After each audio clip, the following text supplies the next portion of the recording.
दिव्य शक्ति चारित्र चंद्रिका परम पूज्य गणिनी प्रमुख आर्यका शिरोमणि श्री ज्ञानमती माताजी की पावन प्रेरणा से विश्व इतिहास में प्रथम बार भारत के पवित्र सिद्ध क्षेत्र ऋषभगिरी मांगीतुंगी में अखंड पाषाण से निर्मित हुई भगवान ऋषभ देव की 108 फीट उतंग प्रतिमा, जिसने बनाया विश्व में अनूठा कीर्तिमान और अंकित हुआ गिनीज वर्ल्ड रिकॉर्ड में। अद्भुत प्रतिमा का नाम। आप भी एक कलश आरक्षित कराकर तेजस्वी और अद्वितीय प्रतिमा का 30 जून तक प्रतिदिन महामस्तकाभिषेक कर ले सकते हैं धर्म लाभ।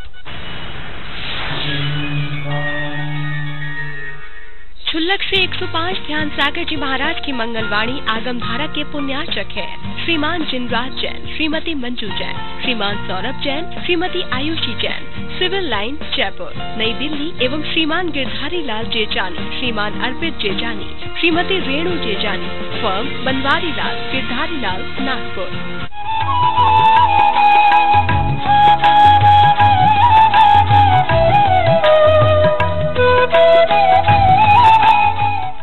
नमो अरिहंताणं नमो सिद्धाणं नमो आयर्याणं नमो उवझायाणं नमो लोय सवसाहूणम्।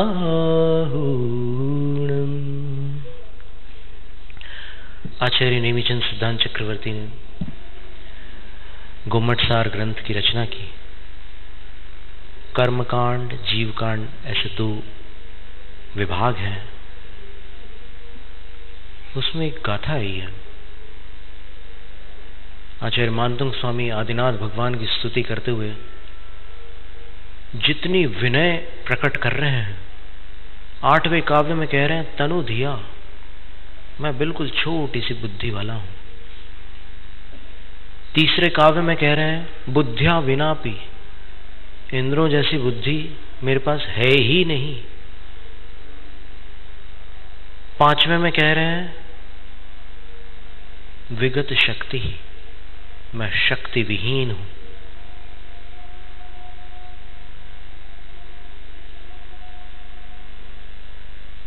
छठे में कह रहे हैं अल्पश्रुतम, मैं अल्पज्ञ हूं।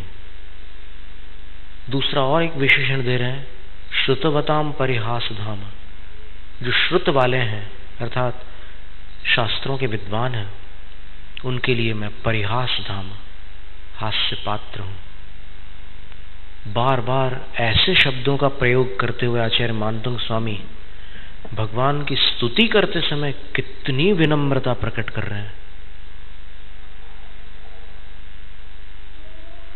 उसी बात को आचार्य नेमिचंद सिद्धांत चक्रवर्ती ने सिद्धांत से पुष्ट किया है कि वास्तव में भगवान के सामने तो जो बड़े से बड़े हैं उनको भी छोटा होना पड़ता है। गणधर देव आदि पुराण के 2 अध्याय को आप पढ़ेंगे तो एकदम एक कपकपी आ जाएगी शरीर में, रोंगटे खड़े हो जाएंगे। मुनियों के कक्ष में विराजमान बड़े बड़े रिद्धिधारी साधु, कोई चारण रिद्धि, 8 प्रकार के साधु होते हैं मुनियों के कक्ष में समवसरण के अंदर। बड़े बड़े साधु गणधर महाराज की स्तुति कर रहे हैं और गणधर महाराज की स्तुति करते हुए उनकी रिद्धियों का गुणगान कर रहे हैं। कितनी चारण रिद्धियां गणधर मुनियों को प्राप्त होती है, कितनी बुद्धि रिद्धियां उनको प्राप्त होती है, कितनी औषध रिद्धियां प्राप्त होती है, कितनी क्रिया विक्रिया रिद्धियां उनको प्राप्त होती है, कितनी बल रिद्धियां प्राप्त होती है। महावीर स्वामी के समवसरण के अंतिम गणधर 11वें गणधर प्रभास देव थे। उनकी आयु मात्र 14 वर्ष थी, लेकिन वो इन सर्व रिद्धियों से समृद्ध थे। गणधर का अर्थ आचार्य होता है। समवसरण में जो आचार्य परमेष्ठी है उनको गणधर कहते हैं, और समवसरण में जो उपाध्याय होते हैं उनको शिक्षक कहते हैं। समवसरण में 8 प्रकार के मुनियों की गणना में इतने गणधर थे, इतने शिक्षक थे, इतने चारण रिद्धिधारी थे, इतने मनःपरे ज्ञानी थे, इतने अवधि ज्ञानी थे, इतने वादी थे, सारा वर्णन आता है। और कुल मिलाकर इतने 1000 साधु थे, ऐसा विवरण आता है ना। तो वो साधु गणधरों की भक्ति करते हैं और गणधर तीर्थंकर की भक्ति करते हैं। और उन साधुओं की भक्ति कौन करते हैं? देव। आप सोचिए, ये कैसी विचित्र बात है कि गांव वाले लोग मुखिया का आदर करते हैं और मुखिया लोग जो जिलाधीश होता है उसका आदर करते हैं, और फिर वो अपने से बड़े का राजा का आदर प्रजा करती है, राजा बड़े राजाओं का आदर करता है, अर्धमंडलीक, महामंडलीक, अर्ध चक्रवर्ती, चक्रवर्ती। और चक्रवर्ती का जो वैभव है उसका विस्तार षटखंड भरत क्षेत्र है। इतने विशाल वैभव के सम्राट चक्रवर्ती समौसरण में इंद्र की व्यवस्था का उल्लंघन नहीं कर सकते। पद्म पुराण में आचार्य रविशेन स्वामी ने लिखा है, जनेभ्य सुखिनो भूपाः भूपेभ्य चक्रवर्तिनः। साधारण मनुष्यों से राजा अधिक सुखी होते हैं, राजाओं से अधिक सुखी चक्रवर्ती होता है, चक्रवर्ती से अधिक सुखी देव होता है, देव से अधिक सुखी इंद्र होता है। और एक इंद्र जब अपनी सभा में सिंहासन पर आसीन होते हैं इंद्राणी के साथ, तो इंद्राणी के आभूषणों की आभा से सबकी आंखें चौंधी आ जाती है। और इंद्राणी के हार मात्र को देखकर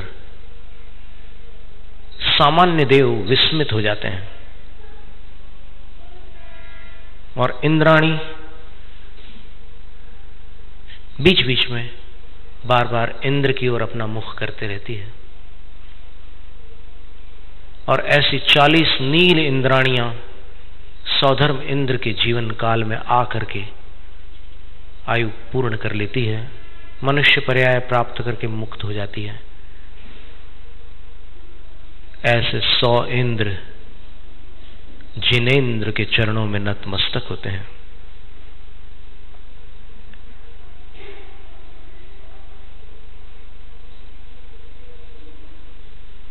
ऐसा क्या है भगवान के अंदर कि उनके चरणों में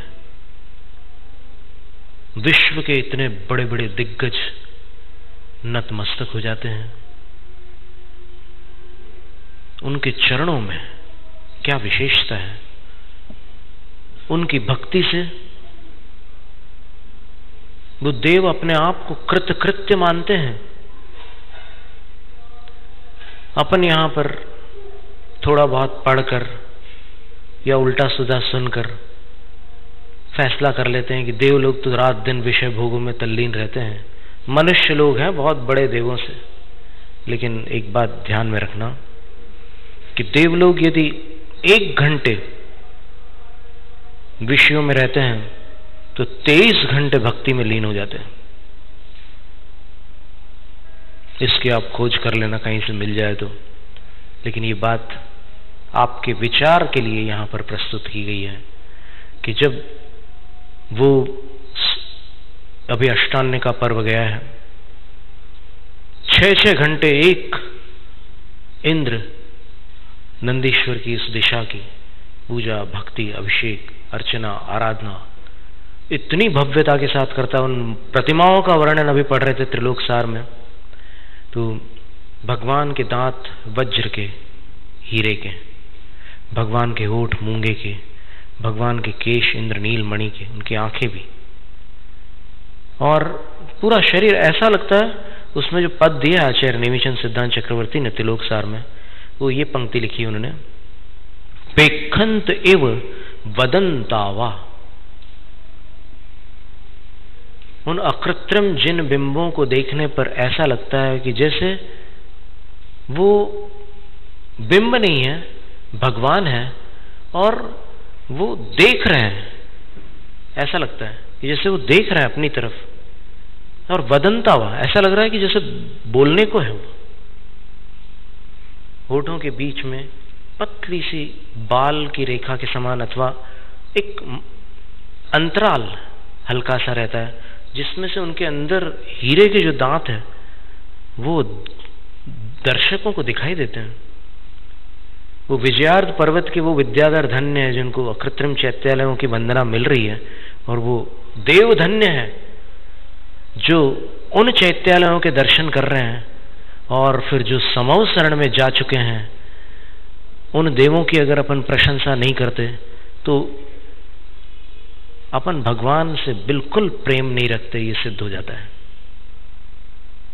इस पंचम काल में पैदा होकर जन्म से मरण तक जिनके दर्शन आज अपने लिए असंभव तुल्य है, उनके दर्शन जिनको मिले हैं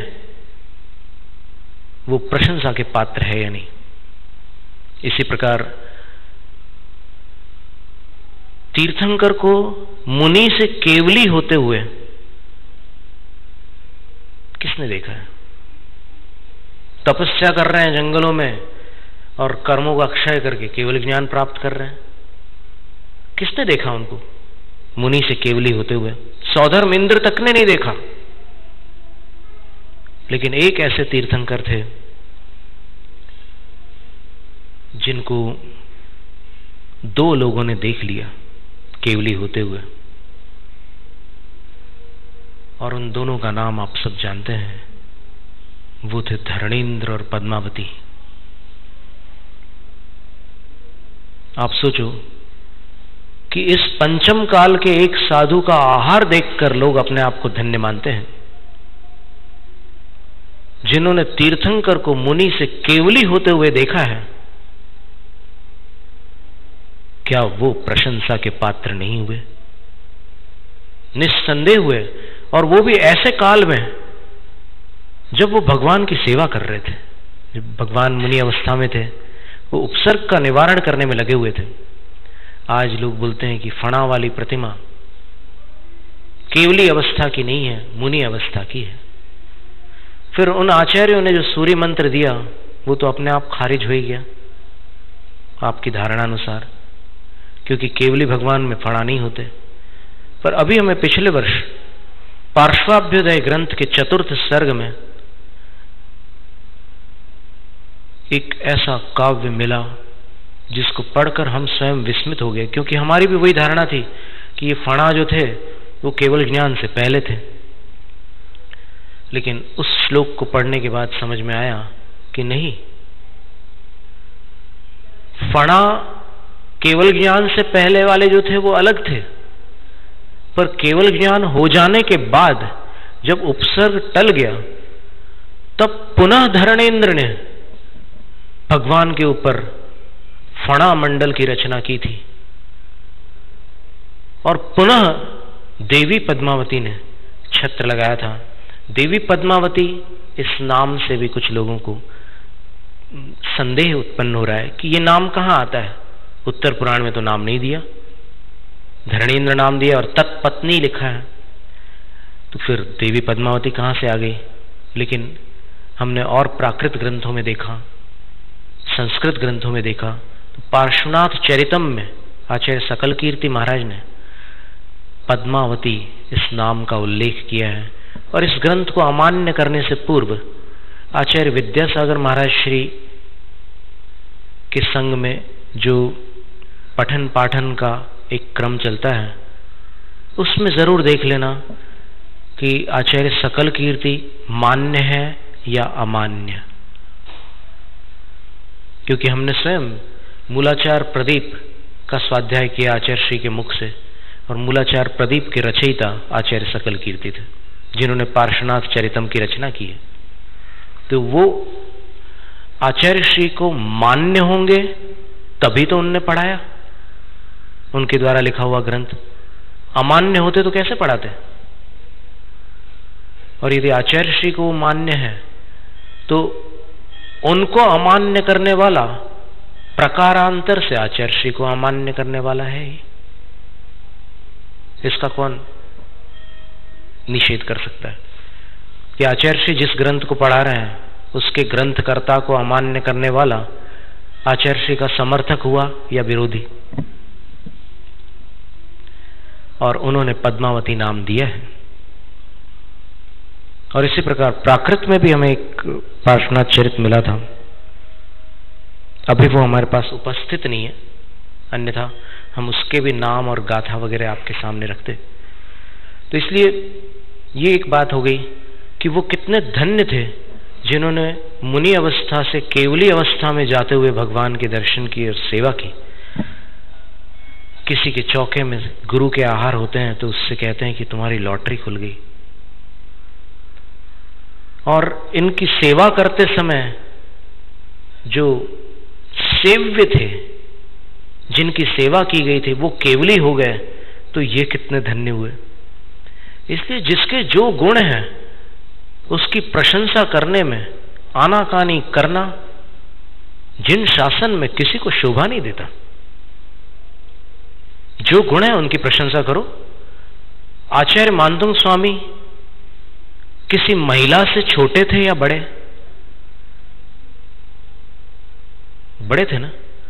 फिर उन्होंने 22वें काव्य में आदिनाथ भगवान की मां की स्तुति क्यों की? जवाब दो। जब आचार्य मानतुंग स्वामी तीर्थंकर की मां की स्तुति कर सकते हैं तो फिर ये बात अपने को शिक्षा के रूप में ग्रहण करने योग्य है कि जिन शासन के सेवक जितने भी सम्यक दृष्टि देव या मनुष्य हैं, उनमें जो गुण हैं उनकी प्रशंसा करने में अपन कंजूसी न करें। आपको ये गलत प्रशिक्षण मिला है कि ऐसा करोगे तो मिथ्यात्व हो जाएगा। मिथ्यात्व का आतंक बताकर आपको जैन शासन की अनेक प्रामाणिक क्रियाओं से विमुख किया गया है। पर घबराइए मत। जब तक जिन शासन के प्रति समर्पित वक्ता, श्रोता और व्रति विद्यमान है, आचार्य गुणभद्र स्वामी ने लिखा है कि वक्ता, श्रोता और व्रति ये तीन अगर होंगे तो फिर तीर्थ कहलाता है। ये तीनों नष्ट हो जाते हैं तो उसको तीर्थ का विच्छेद कहते हैं। जब तक विद्यमान है तब तक महावीर स्वामी का शासन नष्ट नहीं हो सकता। उनके हृदय में नष्ट हो जाए लेकिन भरत क्षेत्र से नष्ट नहीं हो सकता। संख्या घट सकती है मानने वालों की, लेकिन संख्या घटने से हीरे का मूल्य नहीं घटता। इसलिए आचार्य नेमिचंद सिद्धांत चक्रवर्ती की उस गाथा का अपन स्मरण कर रहे थे। पण्णवणिज्जा भावा अनंत भागोदु अणभिलप्पाणम पण्णवणिज्जाणम पुण अनंत भागो सुदनिबद्धो। कथन करने योग्य जो पदार्थ है, पण्णवणिज्जा भावा प्रज्ञापनीया भावा, जो बोले जा सकते हैं, वो न बोले जा सकने योग्य पदार्थों के अनंतवे भाग प्रमाण है। मतलब जिनेंद्र भगवान ने केवल ज्ञान में जो कुछ जाना उसका अनंतवा हिस्सा उनकी दिव्य ध्वनि में प्रकट हुआ। और जो वाणी में आया उसका अनंतवा भाग शास्त्रों में आया, श्रुत निबद्ध हुआ। और शास्त्रों में जो निबद्ध हुआ 12 अंगों में 112 करोड़ से भी अधिक पद हैं द्वादशांग के, और एक पद में 16 अरब 34 करोड़ 83 लाख 8,888 अक्षर हैं। इन अक्षरों को यदि A4 साइज के पेज पर प्रिंट किया जाए मीडियम फॉन्ट साइज को लेकर 14, 15 साइज को लेकर 16 साइज को लेकर, तो हम पहले बतला चुके हैं कि उन पेजेस को यदि जोड़ दिया जाए, सागर के पास शाहपुर नाम के, गणेशगंज नाम के स्थान के एक पंडित जी थे, अमरचंद जी, उन्होंने बताया कि उन ऐसे अक्षरों को अगर ऐसे लिपिबद्ध करके या टाइप करके पेजेस को जोड़ा जाए तो 5 मील से लंबा उसका विस्तार हो जाता है। 5 मील से लंबा। कितनी लाइब्रेरीज भर जाएगी अगर बुक्स बनाते जाए तो। और उसका आज एक अंग भी नहीं बचा 12 अंगों में से, और उसके भी एक छोटे से अंश को आज जीवन भर स्वाध्याय करके भी अपन नहीं पढ़ सकते, और जितना पढ़ा है उस पर अभिमान कर रहे हैं कि हम जैन शासन को पूरी तरह जानते हैं। अभी छोटा बनने की जरूरत है। जो कहता है मैं जानता हूं, उससे बड़ा अज्ञानी कौन हो सकता है। मैं अज्ञानी हूं, इस बात को स्वीकार करूं। ज्ञानी मानी नहीं होते, मानी ज्ञानी नहीं होते, इसलिए विनम्र बनकर के ही भक्ति संभव है, और भक्ति से ही ज्ञान संभव है।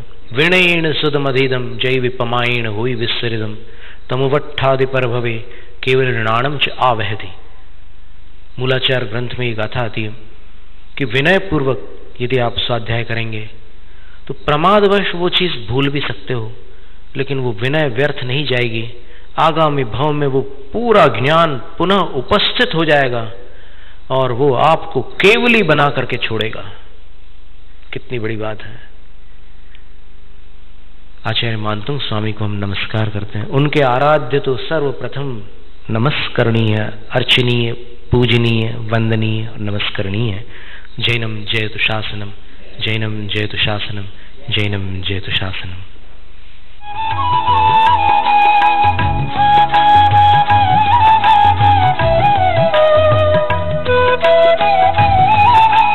छुल्लक से 105 ध्यान सागर जी महाराज की मंगलवाणी आगमधारा के पुण्यार्चक थे श्रीमान जिनराज जैन, श्रीमती मंजू जैन, श्रीमान सौरभ जैन, श्रीमती आयुषी जैन, सिविल लाइन जयपुर नई दिल्ली, एवं श्रीमान गिरधारी लाल जेजानी, श्रीमान अर्पित जेजानी, श्रीमती रेणु जेजानी, फर्म बनवारी लाल गिरधारी लाल नागपुर।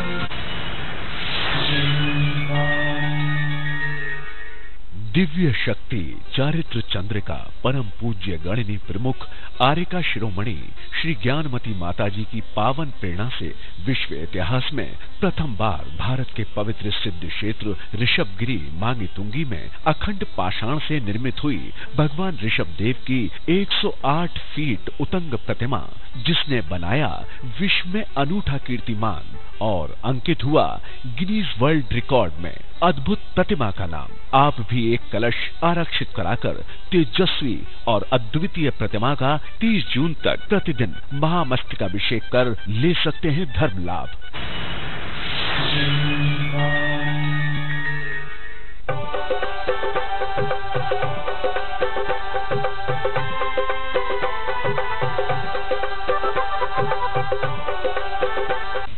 भगवान आदिनाथ जयंती एवं गोलाकोट महोत्सव के पुण्यार्चक हैं वेल्डोनिक सेल्स एजेंसीज एवं multi range engineers Kanpur, Bamaur कलांवाले, सिंघई आमोद, अभय, अभिषेक व अनुराग जैन पंचरत्न।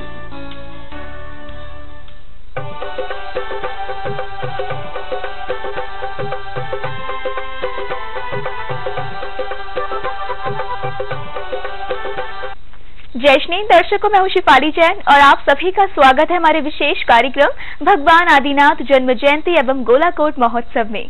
विश्व भर के